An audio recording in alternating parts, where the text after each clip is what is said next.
Greetings brothers, today we're looking at the Leviathan Dreadnought and we're going to compare that against the Deredeo Dreadnought to find out exactly just what is best in 9th edition.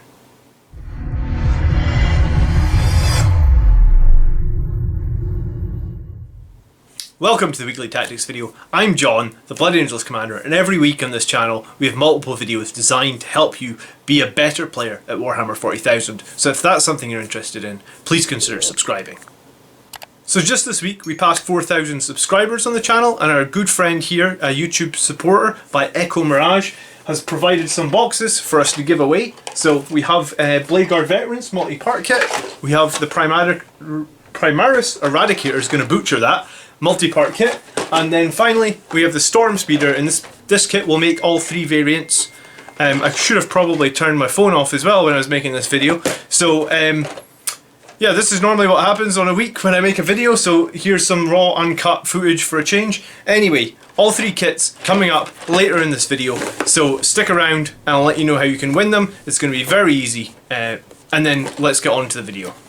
So in these normal videos, we normally look at like Warscrolls, we look at the math hammer, we go from like survivability to damage output, and we do some comparisons. We also look at like stratagems and tactics, then usually we finish with some sort of summary. So this is what we're doing today, and yeah, let's just get straight started with the Warscrolls.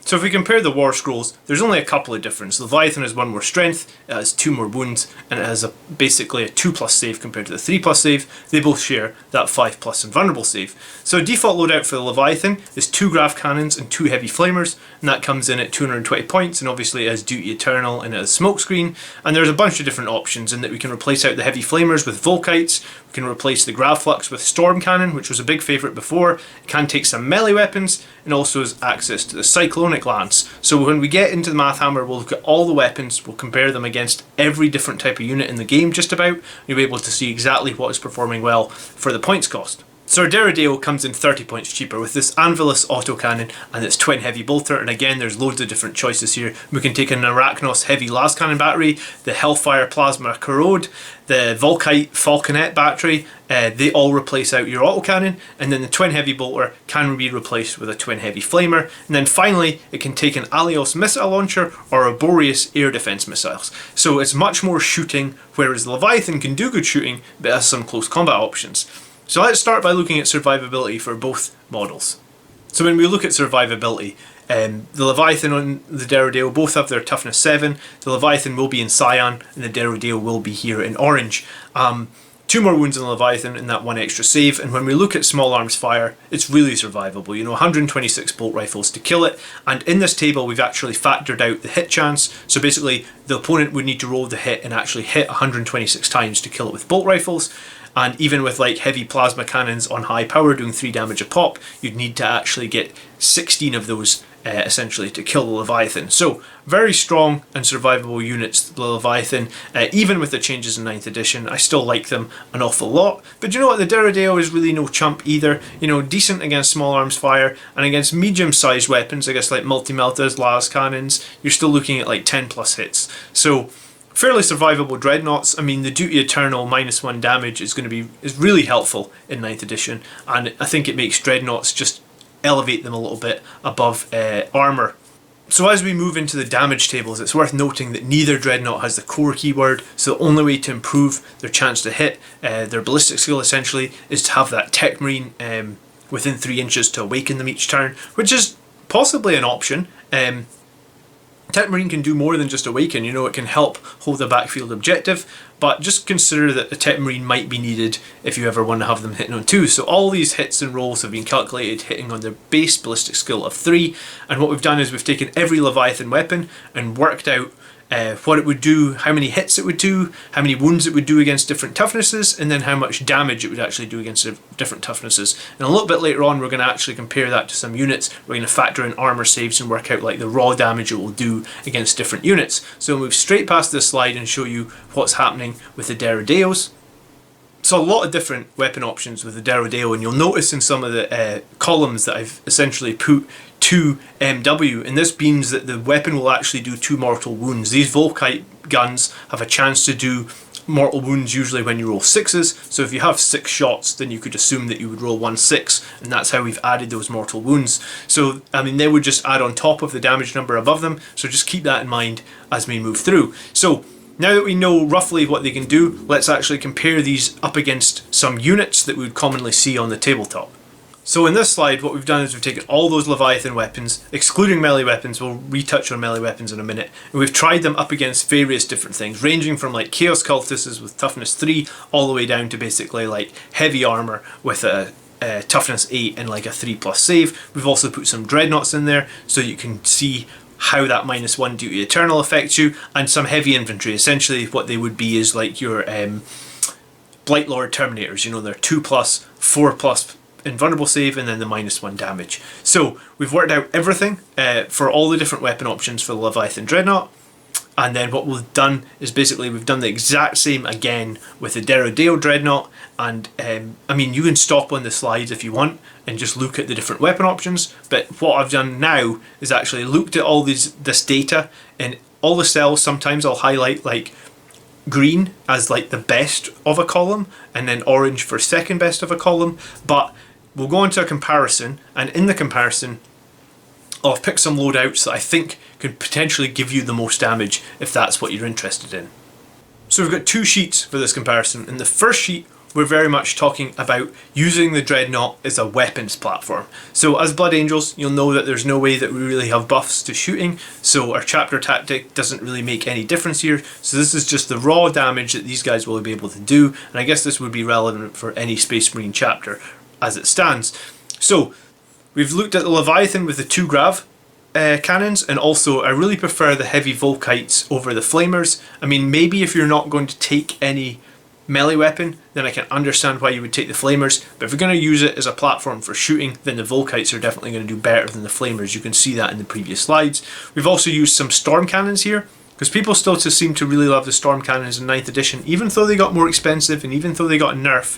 And I guess you'll see the numbers here, like Storm Cannon doesn't really get very many green or orange cells when we're looking at all 3 weapon options. And then finally you look at the Cyclonic Melta-Lance, and although it performs really well, I guess you have to just remember that it is the most expensive weapon option, and does it perform, you know, maybe 40 points better than those Grav Flux Cannons? I think the jury's out for me. I think for me I would rather take those 40 points and put them somewhere else, but here's your 2 options that are really the strongest that you can get from the Leviathan. So it's worth noting that the Deredeo does tend to have about 12 more inches of range over the Leviathan, but all the slides here do show that it does do a bit less damage. Now there's 2 that both come in at 220 points. The Deredeo with the Plasma Carronade, the Twin Heavy Bolter, and the Ilios Missile Launcher. I hope I'm saying those names right, I'm pretty sure I'm not. And then the Deredeo with the Volkite Falconet, the Twin Heavy Bolter, and then the Missile Launcher. So both these come in at 220 points, which is the same as our Leviathan with our Grav Cannon, and you can see straight away that both perform decent, and they're not bad, but the Leviathan is out damaging them, but they would have 12 more inches of range on the Deredeo. Like I said, you still do see kind of like with the Deredeo, it's a bit of a harder choice. Like, you do have potential to do more damage with the plasmas, but bear in mind you will be firing down high power to do those more damage, so potentially be taking some mortal wounds. I mean, that's maybe not an issue if you have the Tech Marine like we talked about. However, I think the safer choice for me right now is those Falconite Falconets, because you're doing mortal wounds against anything that you shoot at, and you know, you're not damaging your own Dreadnought. Maybe like a model with 12 wounds, an invulnerable save and a duty eternal is fine to take some mortal wounds on, but I mean, you'll know yourself as you play some games how you feel about mortal wounds. Like, some people don't like taking them. I sometimes run a Redemptor, and usually I don't mind firing the Redemptor on high power, so I mean, maybe this is the same, where it'd probably be okay to take like 2 or 3 turns of high power. You're probably realistically only going to end up with like 1 or 2 mortal wounds on a 12 wound model with -1 to all damage. You're probably fine to do that. And then I also put down sort of like a cheaper option here, where we just essentially didn't include that missile launcher. It is actually 20 points, and it doesn't bring a huge amount of value, just with like something like heavy 6, -1 damage. So 20 points for that is a bit swingy, I feel like. But, I mean, the cool thing about adding 20 points means it's the exact same cost as the Leviathan, so it gives us like a really nice comparison as we go forward. So before we get onto the melee options, let's just talk about this week's giveaway. It's going to be very easy to enter. There's 3 things you're going to have to do. The first one is you're just going to have to hit the like button on this video. Number 2 is if you're on the fence about subscribing to the channel, well, now is the time. You need to be subscribed. And number 3 is you just need to post a comment in the video below. If you're not sure what to comment, then go ahead and tell me just what your favourite Dreadnought is in 9th edition and why. Otherwise you can just comment as normal. On the 7th of March, our live show, which is every Sunday at 4 PM UK time, there's a programme that will run through all the comments on a YouTube video. It will remove duplicates so you won't be entered more than once, and if you've commented on this video, then essentially you have a chance to win. I'll contact you, and from there we will get these models sent out to you wherever you are in the world. A big thank you to Echo Mirage, who obviously bought these kits, and if you want to join out and hang out with us more, we do have a Facebook group in the video description. We're always talking strategies and Blood Angels and everything like that. So moving on to the next slide, and what we've done on the left hand side here is we've picked sort of the 3 winners. You have that Leviathan Dreadnought with the 2 grav cannons, you have the Deredeo with the plasma corrode, the twin heavy bolter and the missile launcher, and then you also have your Leviathan with the cyclonic melta lances. Now, I've kind of just highlighted the left 2 here. So like if you compare the Leviathan for 220 points up against the Deredeo for 220 points, your Leviathan will win, but like we talked about earlier, it's going to have 12 inches less range. But I mean, as a Blood Angel player, maybe that's fine, you know, we are all about close combat. But what I've then done in the columns to the right is we've added the Siege Claw, and when you take a Siege Claw you do get 1 additional attack. So this is when we include Savage Echoes and Shock Assault, you would get 7 attacks. We've also included the Siege Drill, which doesn't get that bonus attack, but the drill does 2 D3 damage, and it does a flat 6 against vehicles. So we've worked that down the list again, and the drill was good, or the claw. I like the claw last edition because you got some rerolls with the claw. The drill now, oh my god, does it do potentially a lot of damage. You know, like 20 damage to armor against another Dreadnought, 16.67 damage. I own a couple of claws, but like after actually doing this math hammer, now I really want to drill. And I guess this is what I was talking to you about earlier, in that like making this channel has enlightened me to all the best options. And here's a prime option where like the claw, you would think, +1 attack, hey, that's pretty good, but wow, the drill pulls ahead massively in some of these situations. And then in the last column, what I've done is I've thrown away one of the grav cannons, right? So by throwing away the grav cannon and taking the drill, you then get a meltagun. So we've factored in the meltagun's damage here. So if you actually compare your Leviathan with 2 grav cannons and the Volkites against this last column here, then the difference is kind of minute. You're talking like probably like a 10 or 15% loss in shooting. Obviously, because you've got a meltagun, you've lost some range again, right? So you're not shooting quite as effectively at 24 inches. But if you're just shooting at 12 inches, then you haven't actually lost that much. And like, oh my god, look at those claw numbers. Like, sorry, the drill numbers. Drill. Yeah, it's claws that we need to get rid of. So, yeah, probably after this video, Leviathan siege drills will be sold out on Forge World. So I guess if you do have Leviathan and he is like my one, you can see here we have the claw because this is how I tend to run him, and it's magnetized. Then I mean, get onto Forge World quick, because wow, those drills are a real interesting option, I'd say, for melee combat in 9th edition. And I think you still shoot fairly effectively here, and I don't have a huge issue with him not being core. We talked about how survivable he is. I think the Leviathan's still an all-round great choice. I mean, you have to pay 1 CP to include him, but yeah, once we actually dived into the numbers here, this is kind of really enlightening. So let's talk stratagems and tactics just for a few minutes. And obviously both Dreadnoughts have Smokescreen and Duty Eternal. We mentioned that before.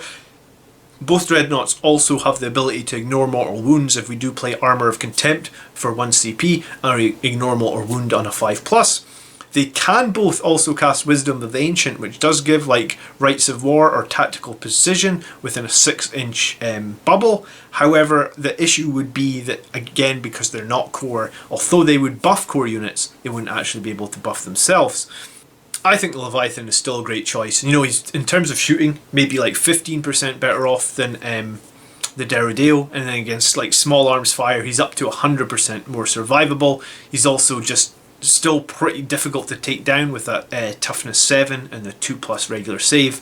Obviously once we get to minus 3 AP, then because they're both on a 5 up invulnerable save, things start of even out, just the wound difference kicks in. I do think the Leviathan is a great distraction as well. You know, like the amount of times that enemies have been spent shooting the Leviathan when Sanguinary Guard, Death Company, you know, all our key Blood Angels units can go around the battlefield while the Leviathan soaks up a lot of fire. And you know what, if they decide to ignore Leviathan and yeah, I mean, I thought the Claw was good in him. I've run the Claw now pretty much since the beginning of 9th edition, but it seems like the Claw is just dwarfed by a drill.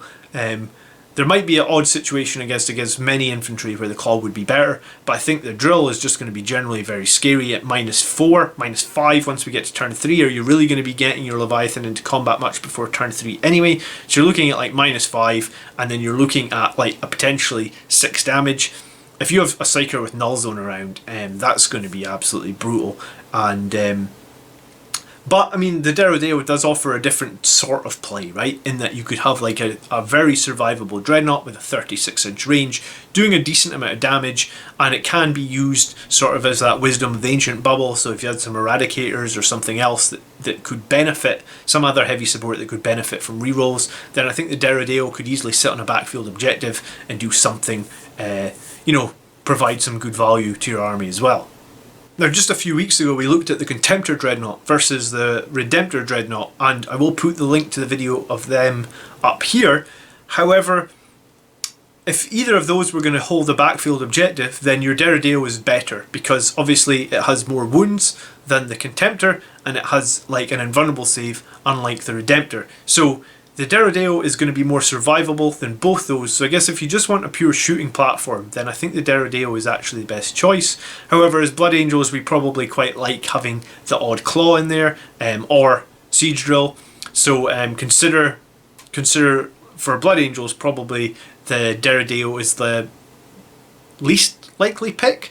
And I think maybe when we actually, if you think about the raw points cost between the Deredeo and the Leviathan, probably I'd be more happy, especially in my Blood Angels armies, to be picking Leviathans, because I tend to like to be in close, and I think a Leviathan with a melee weapon is a very scary prospect that needs to be dealt with. Right? He can't be left unchecked to go around the map, and sometimes that just frees up the table for other things.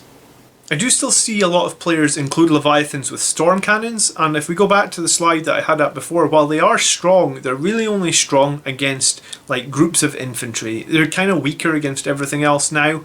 The nerf actually hit them pretty hard, the additional loss of AP and shots.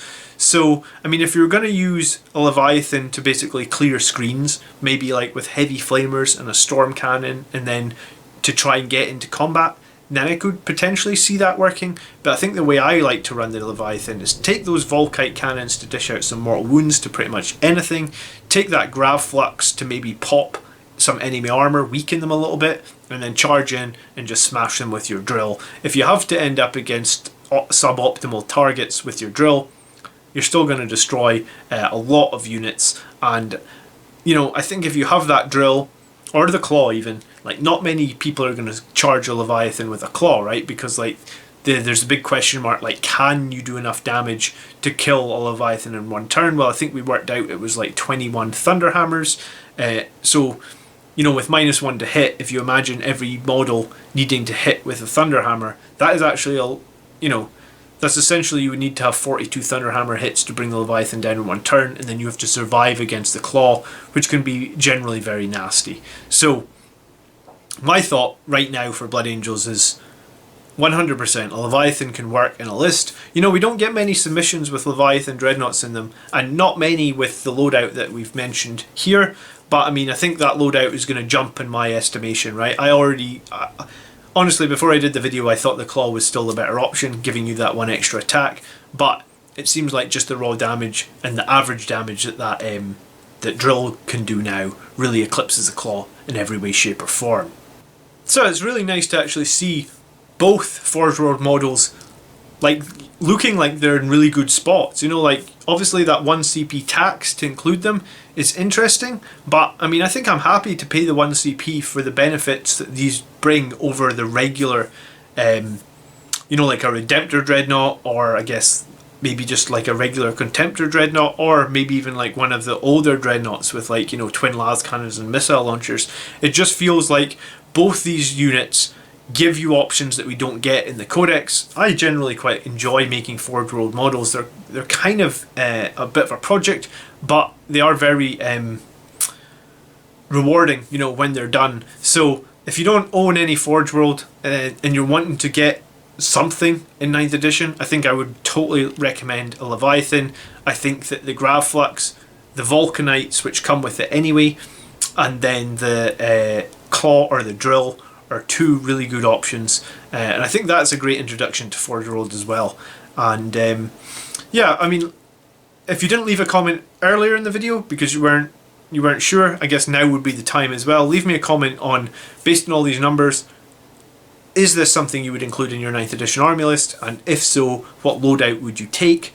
I think I've said everything that I want to, and I do think that if you do own a Deredeo, then I think you can have some fun with it. I think it can be useful in 9th edition. I just don't know if it 100% synergizes with most Blood Angels lists. I think if you're going to spend those 220 points, you're better off building that Leviathan. I think you could actually run 2 Leviathans. Like if you don't feel one Leviathan has got enough firepower, I recommend usually around 400-500 points of shooting for a Blood Angels list. Well, 2 Leviathans would be 440 points. You'd be able to do a good amount of damage with that, and then you've got 2 essentially super deadly melee characters if the opponent doesn't deal with them going across the board.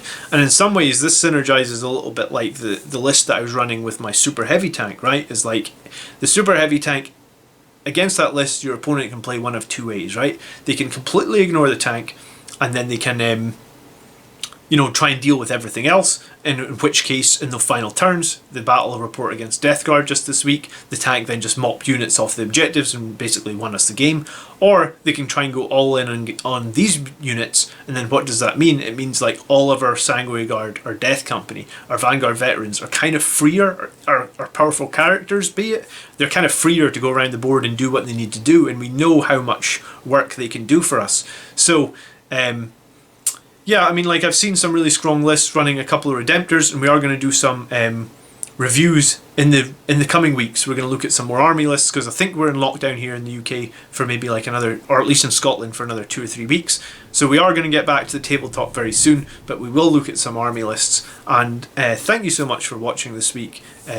Thanks again for helping me reach 4,000 subscribers. I'd also just like to comment finally and say that these videos do take quite a lot of time to make, and there is a Patreon link now in the video description, so if you want to check that out, or if you want to join us here as a member on YouTube, you can do that as well. I wish you all the best of luck in the giveaway, and hopefully it's the first of many on this channel, and I really appreciate all your support, and I hope to see you all in the next video. We will be back on Sunday reviewing army lists as always. Have a great weekend, brothers. By the blood are we made. Peace.